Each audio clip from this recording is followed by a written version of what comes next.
Monkey here. Now, before Jana starts spinning yarns about what a trickster of a fella I am, I just want to let you know I'm not as bad as she makes out. There are animals in this very jungle, my home, who would love to have me for their Christmas dinner. So if I play a little joke on them now and then, that's only fair, isn't it? Anyway, don't worry, because they can't catch me.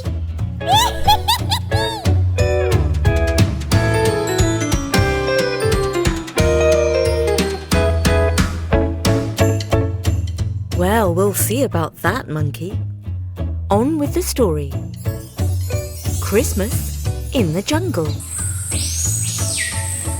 One fine day, late in the year, Monkey sat perched in a tree, his eyes peeking over a towering fence into the man's garden.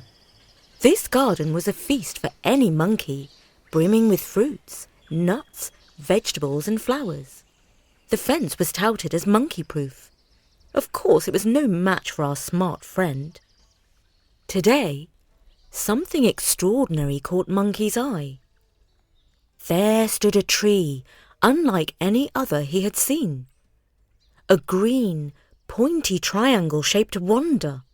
Its branches bore the most marvellous fruits of many colours, most of them shimmering in the sunlight. I wonder if those fruits taste as good as they sparkle, mused Monkey. With a swift swing on a long branch and a daring leap, he found himself inside the garden. The peculiar tree wasn't the easiest to climb, but Monkey, determined as ever, managed to grasp a lower branch. He reached up, plucking the oddly shaped fruits, which were surprisingly well secured. After a bit of a tussle, he had a bundle of them tucked in the crook of his arm.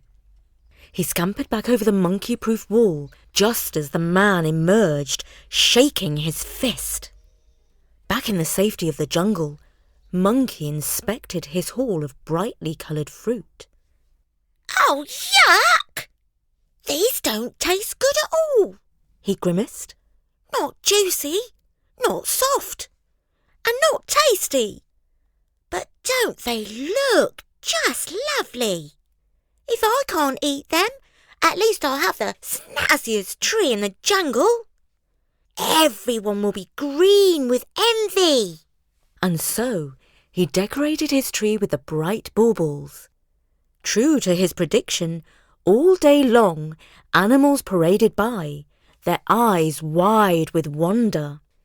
This is a rare and mystical kaleido tree, Monkey boasted, spinning a tall story. Each colour holds a different magic, but they aren't ripe for eating just yet.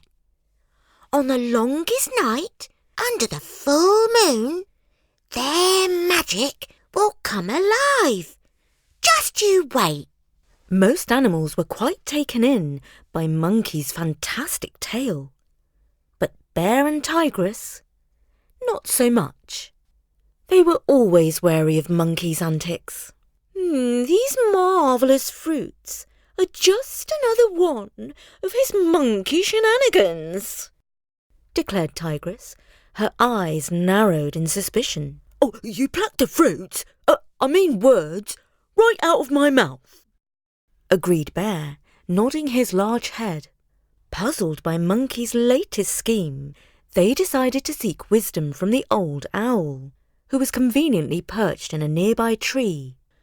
Mr. Owl, what's the story with these glitzy fruits in Monkey's tree? asked Tigress. They shimmer and shine, and they even sparkle in the moonlight. Those are from a special tree in the man's garden, called a Christmas tree. The humans are celebrating a very special time of year, a time of kindness, gift-giving, and joy. Oh, gifts! Oh, I do love gifts. It's just that, Oh, no one ever seems to give any to me. Bear mumbled, a little forlorn. Christmas, you say? Purred Tigress, sounding interested. Do tell us more. Humans mark the birth of a special baby. In some places the world turns white, with a glittering white carpet called snow. It sparkles in the moonlight and is chilly to the touch. Children bundle up in hats and gloves and play with the snow, and even rolling giant snowballs into frosty figures called snowmen. And then, on Christmas night, a jolly old man named Santa Claus rides in his sleigh, delivering presents for... But we've never seen anything like that in the jungle before, grumbled Bear, feeling a bit left out of the magic. Also, what was that cold carpety stuff you mentioned? Does it grow in the jungle? Owl tooted. Do it do. It's called snow. And actually, you have seen it. You can observe snow on top of the big mountain all year round. Some say Santa stores his presents in a secret cave up there. Most intriguing, commented Tigress. Tigress and Bear were very pleased with this information, and they told the animals all about this wonderful thing called Christmas, and how Monkey had managed to steal only a few tiny bits of it, and was keeping them all to himself. Typical monkey behaviour, said Tigress. He can't help stealing and he doesn't even know what he has stolen. Christmas is a time of giving, not taking. But he's not smart enough to understand that. Soon, the other animals lost interest in Monkey's shiny stolen baubles. And Monkey, who lives to be the centre of attention, felt annoyed. I know, he thought. I'll find Santa's secret cave up on the big mountain. And I will steal lots of presents and give them away to the other animals. We will celebrate Christmas here in the jungle. And I'll be the most popular monkey of all time. I'll be more popular than Santa. At least here in the jungle. And so, Monkey set off on a long expedition up the big mountain. He was an expert at climbing trees, but climbing mountains was a whole deal harder. How his hairy legs strained and ached as he climbed higher and higher, scrambling over rocks and scree. Every now and then he looked back and saw the tops of the trees of the jungle way below. He was so high up. At last he reached the snowline. Brrr! His feet were frozen, but on he plodded, determined to find Santa's cave. The air grew misty and he shivered. I wish there was somebody up here. Maybe a bird or a goat who could give me directions. But I don't see anybody. Hang on a minute. Something moved. Hello? Anyone there? Is that you, Santa? Gradually, a small figure appeared out of the mist.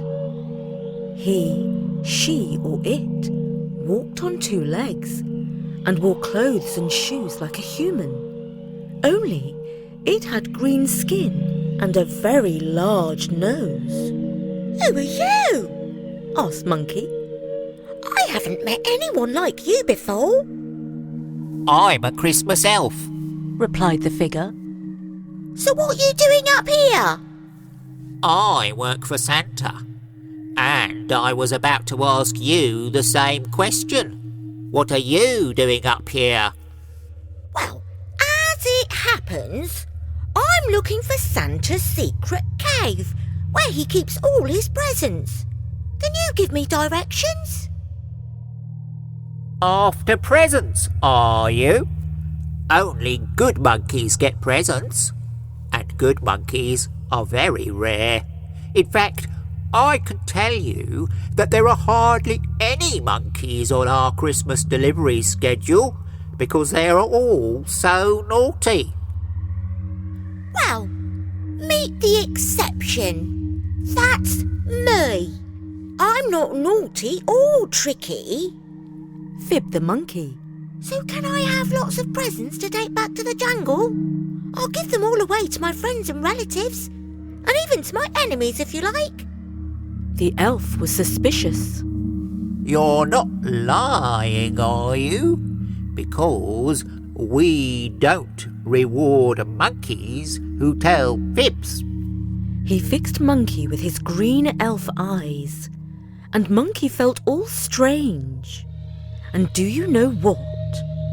He had an urge to tell the truth, the whole truth, and nothing but the truth. In short, he felt honest. This was some powerful Christmas magic that the elf was using. Well, actually, confessed Monkey as if speaking in a trance. I did play 1 or 2 little tricks this year. But mostly I played them on bear and tigress, which is only fair because they want to eat me. And Elf replied, What sort of tricks? Well, one time, replied Monkey, trying not to laugh. I told everyone that there was gold buried just outside Bear's cave, and all the greedy jungle animals started digging for gold all around where he lives. It made him so cross, he packed his honey pots, moved to a different cave, he did. And then another time, I told Bear and Tigress to go into the laughing bush, which was actually full of angry bees, who stung them both so bad they didn't come near me for a whole month. That was really funny, and they both deserved it. Oh, you did you? So, now the truth is coming out. Tell me, did you play any mean tricks on any animals who weren't trying to eat you? Well, said Monkey, feeling rather guilty. Another novel feeling for him. There was one time when baby Bushcat wanted to be a monkey. So I kind of tied his tail to a branch, and he cried for his mummy. I suppose that was rather mean of me, really, confessed Monkey. The elf shook his head. That was very, very mean. Indeed, I would say it was spiteful and cruel. No presents for you this year, Monkey.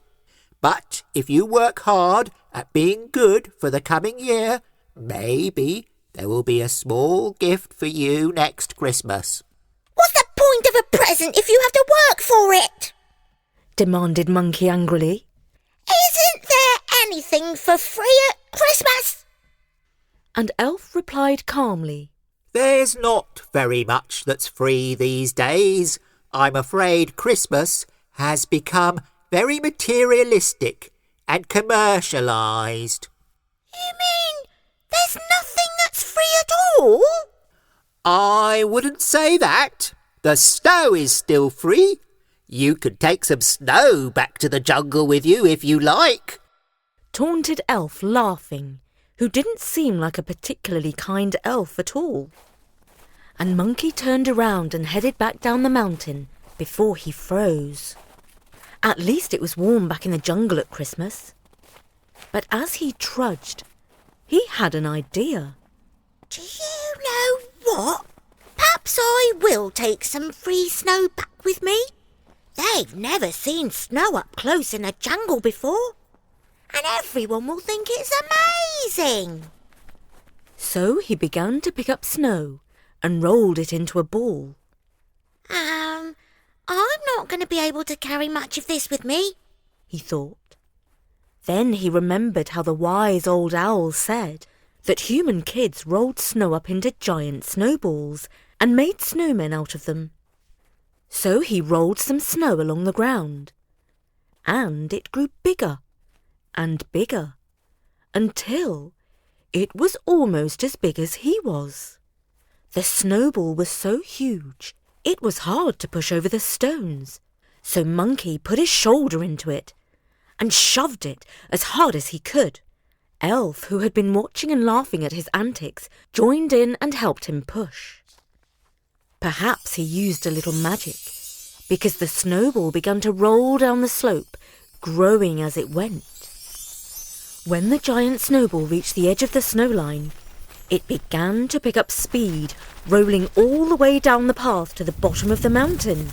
As it happened, Bear lived at the foot of the mountain, and just as he was coming out of his cave, stretching and yawning, the enormous snowball rolled right over him and carried on rolling with him inside it all the way to Tigress's lair, where it crashed into a tree.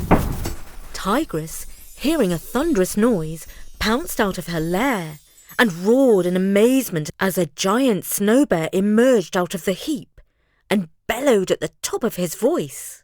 Monkey! I know this is one of your tricks! And Monkey, who was watching all this from high up the mountain, called out, Happy Christmas! Typical Monkey. said the elf. That was a mean trick you played on Bear and Tigress. I didn't mean to, honest. Exclaimed Monkey. Besides, you did help me roll the snowball, so you can't talk. But here's an idea. If you give me 2 little presents, I promise to deliver them to Tigress and Bear in the true spirit of Christmas. That is a nice Christmassy idea. But if you don't keep your promise, you will be struck off Santa's Christmas list permanently, which means, in case you don't know, forever. You can trust me. Monkey's honour, promised Monkey. And so Elf reached into his magic sack and handed over a little pot of Manuka honey for Bear and a bottle of eau de catnip for Tigress to dab behind her ears. All the animals were amazed to see snow in the jungle for the first time, and were particularly surprised to see a giant snow bear.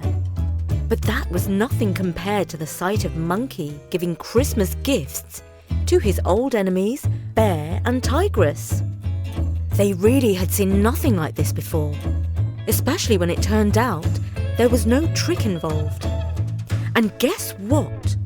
For one entire week, the animals were all kind to one another and didn't play any mean tricks or hunt each other. That was some special kind of Christmas magic. Bear and Tigress ate Christmas dinner of nuts and berries, and Monkey made a promise to be good for an entire year, except for a few little tricks now and then, of course. And that was the story of Christmas in the jungle. We wish you a very happy Christmas and holiday season. Until next time, happy holidays and a wonderful new year. From me, Jana. Oh, and me, Monkey, at Storynory.com. Come back